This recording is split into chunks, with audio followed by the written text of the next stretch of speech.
नमस्कार दोस्तों, आप सभी का स्वागत है इस ऑनलाइन स्टडी क्लास वीर पथ पर। आज के इस चैप्टर में हम पढ़ेंगे राजस्थान की झीलों के बारे में।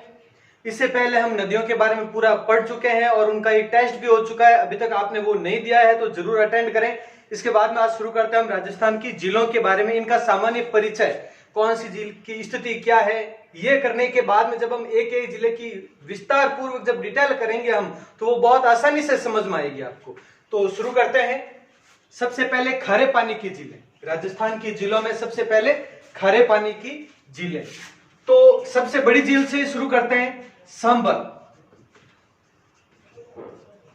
सांबर झील। ये सबसे बड़ी झील और ये भारत में भी सबसे प्रमुख झीलों में से एक है, क्योंकि पूरे भारत का 8.7% नमक, ध्यान रखें, समस्त भारत का 8.7% नमक है वो सिर्फ सांबर से प्राप्त हो जाता है। तो सबसे, और ये इस झील का निर्माण, वैसे तो ये प्राकृतिक मानी गई है, लेकिन अलग एक बिजोलिया शिलालेख के अनुसार है। इसका निर्माण है वो वासुदेव ने किया था, वासुदेव चौहान ने 551 ईस्वी में, ये माना जाता है। तो अब सांबर झील हो गई। सांबर झील के बाद में, यानी सबसे ज्यादा नमक, सबसे ज्यादा पूरे भारत का 8.7% नमक यहां पर प्राप्त होता है। उसके बाद में नागौर में, यहां पर नागौर में है डीडवाना झील। मैं सभी झीलों की यहां पर सिर्फ बता रहा हूं, सामान्य सा परिचय बता रहा हूं, कौन सी झील कहां पर। सांबर के बारे में इतना नहीं, सिर्फ सांबर से एक वीडियो बन जाएगा पूरा, इतना विस्तार है इसमें जो मैं बताऊंगा आपको बाद में। पहले सिर्फ सामान्य सा परिचय है। जयपुर में हो गई सांबर, और ध्यान रखना ये सांबर झील है वो जयपुर में है वैसे तो, लेकिन यहां पर नागौर और यहां पर अजमेर, यानी नागौर, अजमेर और जयपुर तीनों की सीमा बनाती है। यानी जहां पर नागौर, इधर नागौर की, इधर अजमेर की और इधर जयपुर की सीमा है, वहां पर है जयपुर क्षेत्र में ही, लेकिन उस सीमा पर स्थित है। तो ध्यान रखना इन तीनों के मध्य झील कौन सी, तो सांबर झील, ये स्थिति है इसकी। अब डीडवाना झील, डीडवाना झील नागौर, इसकी विशेषता यह है कि यह सब, मतलब इसका नमक है वो खाने योग्य नहीं होता है।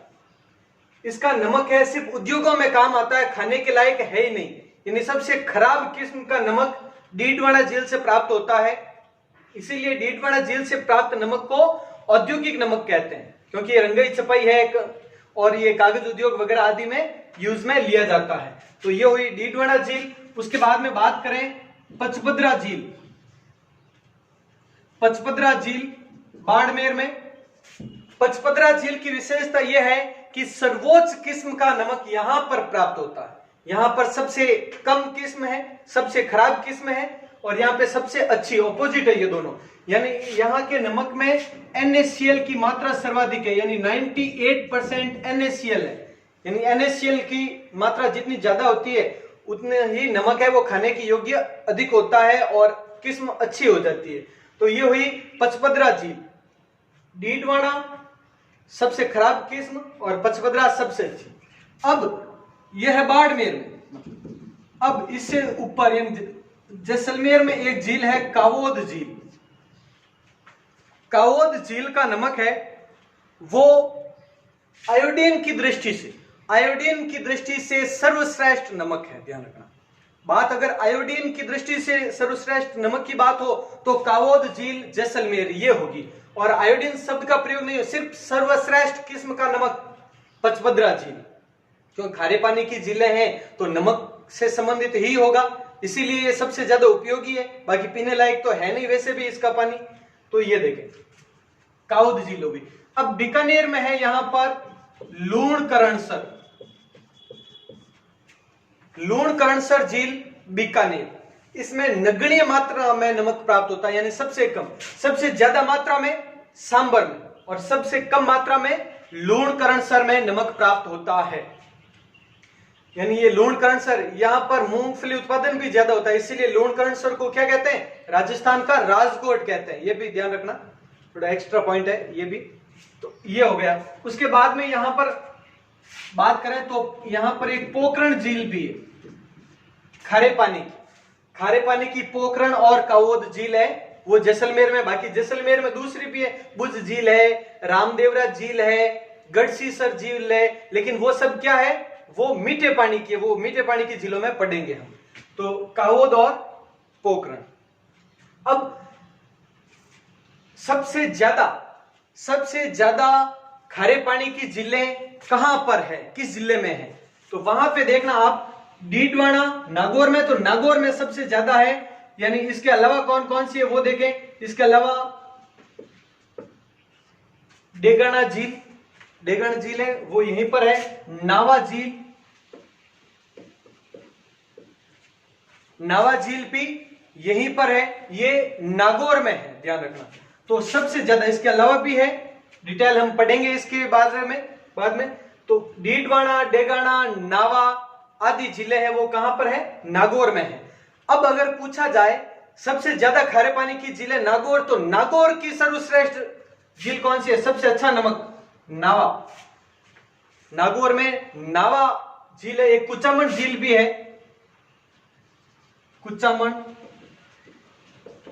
डेगाना, कुचामन, नावा, डीडवाना, ये सभी झीलें नागौर में ही है। लेकिन इसमें नावा झील है वो सर्वश्रेष्ठ नमक उत्पादन होता है इन चारों में से, सिर्फ नागौर के जिलों में से, क्योंकि सबसे ज्यादा झीलें यहां पर ही है, इसीलिए ये पॉइंट बताया आपको। इसके अलावा जोधपुर में फड़ौदी झील, बाप झील, ये स्थान भी है और जिलों के नाम भी है, ध्यान रखना। यहीं पर ये स्थान भी है और जिलों के नाम भी है। बाप कोयला संयंत्र सुना होगा आपने, कोयला संयंत्र लगा हुआ है यहाँ पे, बहुत प्रसिद्ध, एग्जाम में क्वेश्चन आया हुआ है ये। खनिज करेंगे तब और करेंगे इसके बारे में वैसे। तो ये हो गया। उसके बाद में ताल छापर, ताल छापर अभ्यारण्य कहां पर है? चूरू में। और ताल छापर नामक खारे पानी की झील भी यहीं पर है, चूरू में। ताल छापर अभ्यारण्य भी है और वहीं पर ताल छापर नामक खारे पानी की झील भी है। लूणकरणसर बीकानेर हो ही गया है। इसके अलावा ध्यान दें,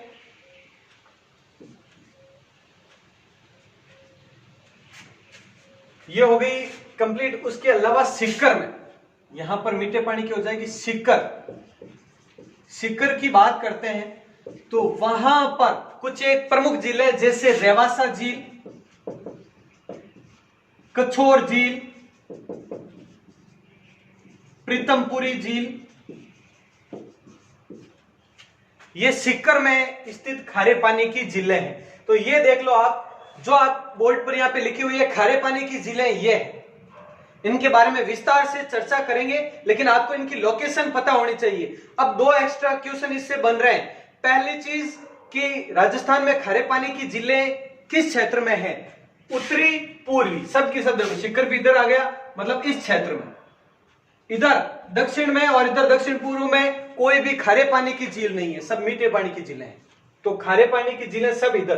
पहला क्वेश्चन ये हो गया उत्तरी पश्चिमी क्षेत्र में। दूसरा क्वेश्चन आता है कि खारे पानी की झीलें किसका अवशेष है? तो मैं पहले बता चुका हूं आपको इसके बारे में, ये टैथी सागर का अवशेष है। बताया था मैंने पहले आपको, टैथी सागर के अवशेष के रूप में ये है। ये हो गया, क्योंकि मरुस्थलीय प्रदेश और टैथी और खारे पानी की झीलें, ये दोनों टैथी सागर का है।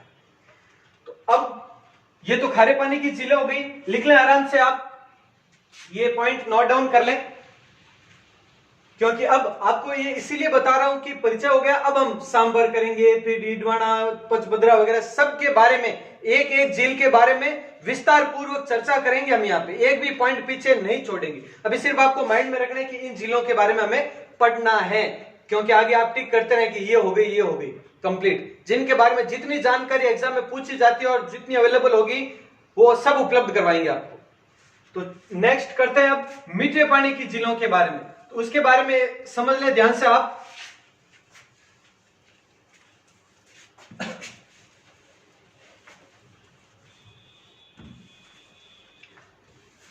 अब करते हैं मीठे पानी की झीलों के बारे में।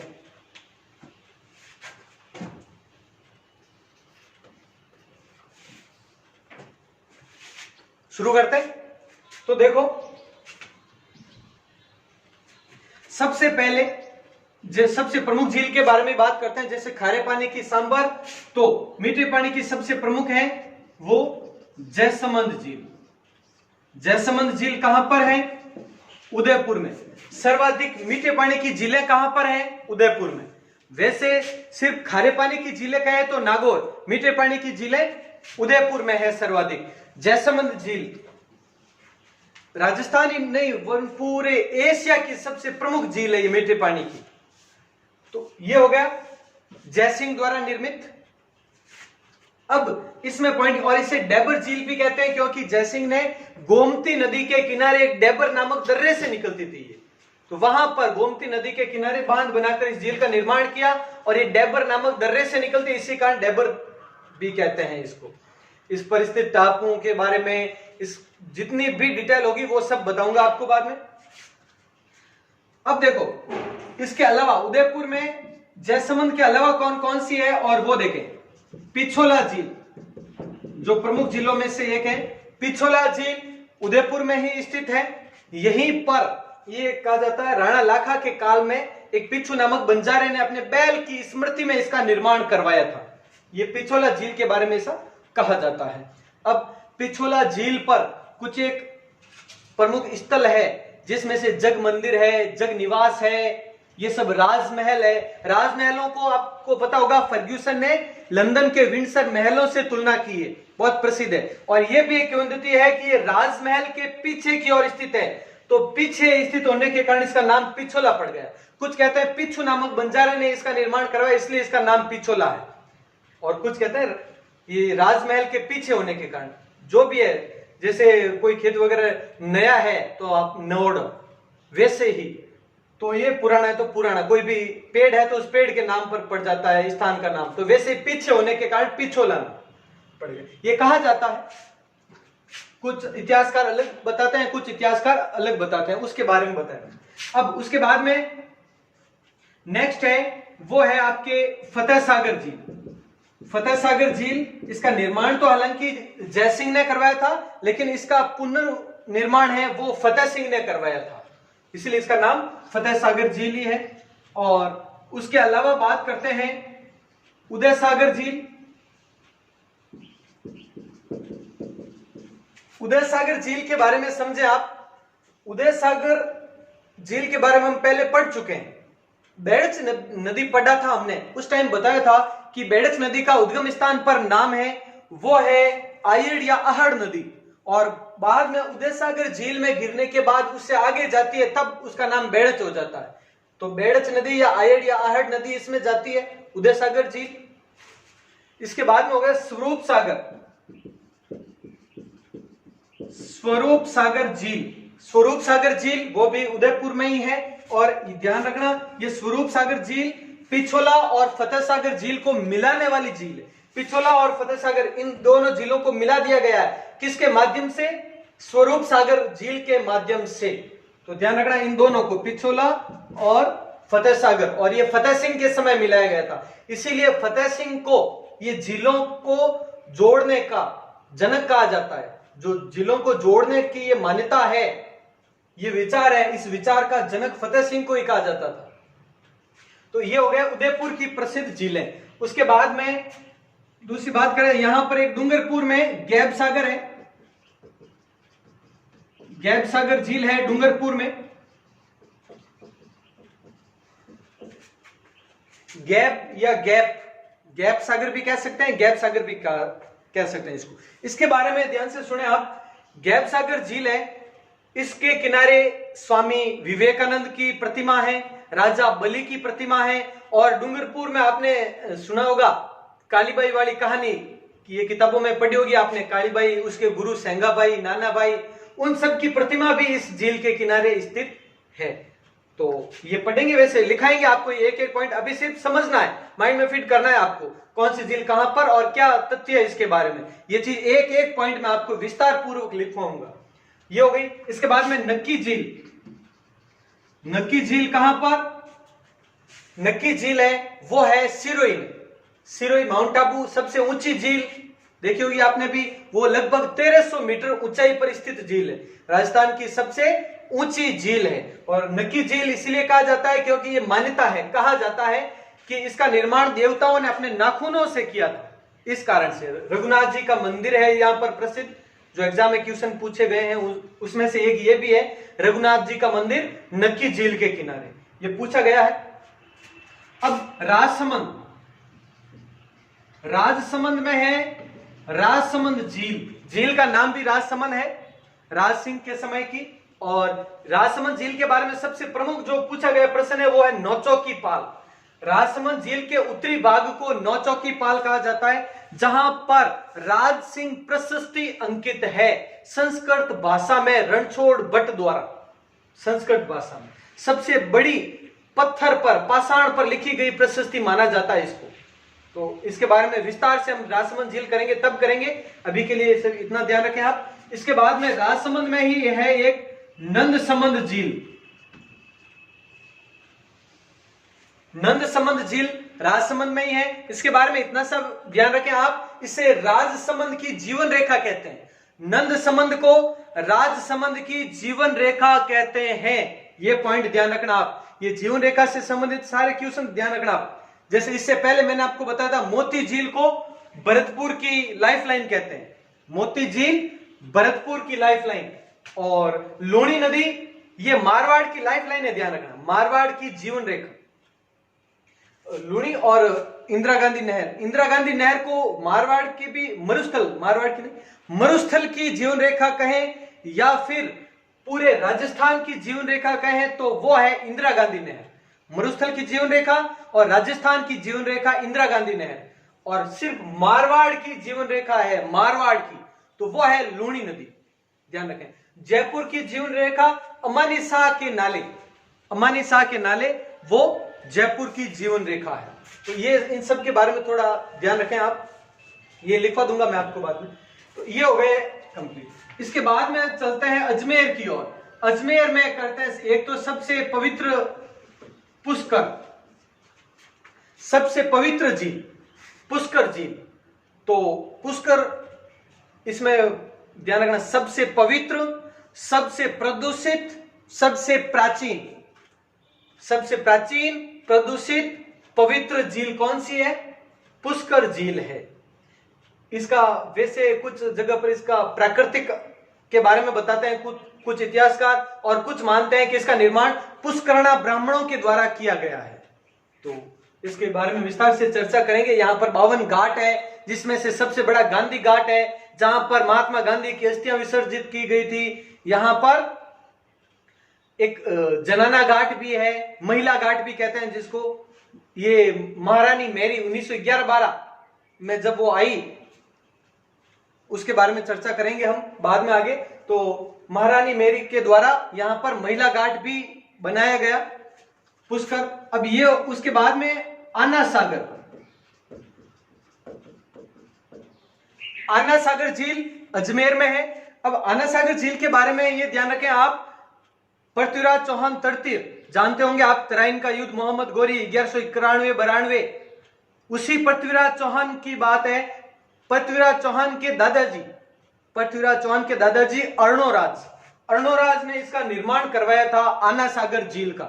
और कहा जाता है कि अर्णोराज ने एक युद्ध के बाद में अपने दुश्मनों के खून को धोने के लिए, उस धरती को धोने के लिए इस झील का निर्माण करवाया था। किंवदंती है, फिल्मी स्टाइल की बात की गई है, किंवदंती है, कुछ इतिहासकार ऐसा मानते हैं। उसके अलावा फॉयसागर झील भी कहां पर? अजमेर में ही है। फॉयसागर है, ये एक इंजीनियर, फॉय नामक इंजीनियर ने बनाया था, निर्माण करवाया था। इसका अकाल राहत कार्य के तहत निर्माण करवाया गया फॉयसागर झील का। क्लियर? उसके बाद में आगे बात करते हैं हम जोधपुर में कौन कौन सी? एक तो कायलाना, पता ही होगा सबको, कायलाना नामक झील। उसके अलावा बालसमंद झील, जसवंत सागर झील, तख्त सागर झील, काफी जिले हैं जिनके बारे में कुछ एक के बारे में तो डिटेल करेंगे हम, बाकी सिर्फ कहां पर है इतना सा ध्यान रखना। एक ध्यान रखना, खारे पानी की झीलें तो जो मैंने लिखाई थी लगभग 15 के आसपास है, तो वो 15 जिले इतनी ही हैं। एग्जाम उनके अलावा कहीं पर भी किसी झील के बारे में क्वेश्चन नहीं पूछा जाता है खारे पानी में। मीठे पानी की झीलें जो मैं भी आपको करवाऊंगा वो प्रमुख जिले हैं, विस्तार से करेंगे इनके बारे में। तो कुछ एक जिले और भी है, छोटी मोटी जिले हैं जिनका सिर्फ आपको इतना सा याद रखना है कि झील कौन सी और जिला कौन सा, यानी किस जिले में, किस डिस्ट्रिक्ट में वो झील आई हुई है, बस इतना सा। जो मैं आपको जिले, इन सभी जिलों के बारे में जब आपको मैं कंप्लीट डिटेल करवाऊंगा, उसके बाद में मैं अलग आपको पॉइंट बनाकर पूरा करवा दूंगा आपको कि कौन सी झील किस जिले में, डिस्ट्रिक्ट में है। चलो इसके बाद में बात करते हैं जैसलमेर की। जैसा कि अभी बताया मैंने, गढ़सीसर झील, गढ़सीसर झील कहां पर है? जैसलमेर में है। काफी प्रसिद्ध झील है। इस झील के किनारे हमारा भारतीय संस्कृति संग्रहालय भी स्थित है, गढ़सीसर झील। ये करवाऊंगा आपको बाद में मैं। एक अपने बाबा रामदेव जी के यहां पर, रामदेव जी का मंदिर देखा होगा आपने रामदेवरा में, उस मंदिर के पीछे की ओर एक झील है, वह झील रामदेवरा झील कहलाती है। और ध्यान रखना इसके बारे में विशेष यह है कि ये कालडेरा, कालडेरा या कालाडेरा, कालडेरा या कालाडेरा झील का उदाहरण है। कौन सी? रामदेवरा झील। कालडेरा झील का उदाहरण क्यों? एग्जाम में पूछा गया था कि निम्न में से कौन सी नदी है कालडेरा झील का श्रेष्ठ उदाहरण है। ऑप्शन में रामदेवरा झील को करेक्ट किया गया था। क्यों? और ये कालडेरा झील होती क्या है? ज्वालामुखी से निर्मित झीलों को कालडेरा झील कहते हैं। ज्वालामुखी उद्गम होता है तो उससे जो झील निर्मित होती है वो कालडेरा झील कहलाती है। बुझ झील भी है, कांकनी नदी में पड़ा था, कांकनी नदी है वो अपना जल बुझ झील तक लाती है, कोटरेडी गांव की पहाड़ियों से होकर बुझ झील और बाढ़ आने पर आगे मीठा खाड़ी की पहाड़ियां तक। तो बुझ झील वो भी मीठे पानी की झील है। ये हो गया जैसलमेर की झील के बारे में। अब यहां पर बीकानेर के बारे में, एक पाली में सरदार समंद है, ध्यान रखना, सरदार समंद पाली, ये पाली की प्रसिद्ध झील है। अब बात करते हैं बीकानेर। बीकानेर में एक तो कोलायत, कोलायत झील, कोलायत झील को ध्यान रखें आप, मरुस्थल का सुंदर उद्यान कहते हैं। कोलायत झील मरुस्थल का सुंदर उद्यान, मरुस्थल का सुंदर उद्यान किसे कहते हैं? कोलायत झील को। यहीं पर है एक और गजनेर झील, गजनेर झील जो कि बटबड़ पक्षी हेतु प्रसिद्ध है। रेत का तितर कहते हैं जिस बटबड़ पक्षी को, रेत का तितर कहते हैं। इसके बारे में भी बताऊंगा मैं पूरा, हाँ वैज्ञानिक नाम सहित बताऊंगा। तो गजनेर, गजनेर झील इसे कहते हैं पानी का शुद्ध दर्पण। इसे कोलायत को तो कहते हैं मरुस्थल का सुंदर उद्यान, मरुस्थल का सुंदर उद्यान, और गजनेर को कहा जाता है पानी का शुद्ध दर्पण। यहां पर अनूप सागर नामक झील भी है और भी है, उन सब के बारे में डिटेल बताऊंगा मैं आपको बाद में। तो अब बात करते हैं सिलिसेट झील की। अलवर, अलवर में जो झील है सबसे प्रमुख तो है सिलिसेट झील। सिलिसेट झील जिसे कहा जाता है राजस्थान का नंदन कानन, राजस्थान का नंदन कानन किसे कहते हैं? सिलिसेट झील को। ध्यान रखें आप, राजस्थान का नंदन कानन, और राजस्थान का नंदन कानन, और यहां पर ही जयसागर भी है, विजय सागर भी है, ये इसी अलवर में ही है। अब अलवर के बाद में भरतपुर की बात करें अगर हम, तो भरतपुर के बारे में हम पहले भी पढ़ चुके हैं इन जिलों के बारे में। एक तो अपनी जो भरतपुर की लाइफलाइन कहते हैं मोती झील, और मोती झील का पानी कहां पर आता है? सुजान गंगा, जो लोहगढ़ दुर्ग के चारों ओर की खाई है वो भी एक तरह से झील ही हुई, तो ये भी मीठे पानी की झील है। धौलपुर की बात करें तो राम सागर वगैरह, तालाब शाही आदि झील है प्रमुख। और एक यहां पे बूंदी में प्रसिद्ध झील है नवलखा झील, नवलखा झील है। यहां पर जैत सागर है,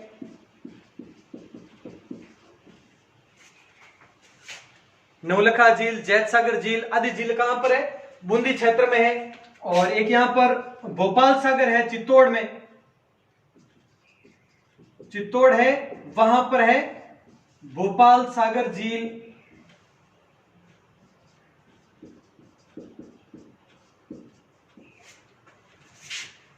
ये कुछ एक प्रमुख झीलों के बारे में, यानी मीठे पानी की झीलें जो कि पूरे राजस्थान में विस्तृत है। इन सभी झीलों के बारे में हम विस्तार पूर्वक डिटेल करेंगे। इनके बारे में एक एक झील के बारे में पूरा पढ़ेंगे हम।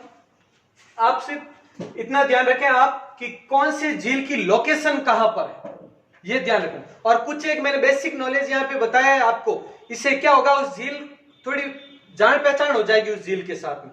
बस इतना ही है, ये ध्यान रखना आप। तो ठीक है, अगले वीडियो में हम खारे पानी की झीलें करेंगे। पहले खारे पानी की झीलों के बारे में एक एक पॉइंट विस्तार से करेंगे, फिर मीठे पानी की झीलों के बारे में विस्तार से करेंगे।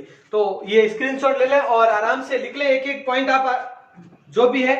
और ठीक है, अभी तक आपने सब्सक्राइब नहीं किया है तो जरूर कर लें, लाइक करें वीडियो को, अगर अच्छा लगे तो कमेंट करके बताएं कि आपको वीडियो कैसा लगा। और जितने भी कल टेस्ट नहीं दिया तो जरूर दें, सभी टेस्ट सभी क्लासेस सभी ज्वाइन करें आप, और कमेंट करके बताना कि किस प्रकार से आपको मदद मिलती है इसमें। ठीक है, शेयर करते रहना अपने दोस्तों के साथ में। मिलते हैं अगले वीडियो में। जय हिंद, जय भारत।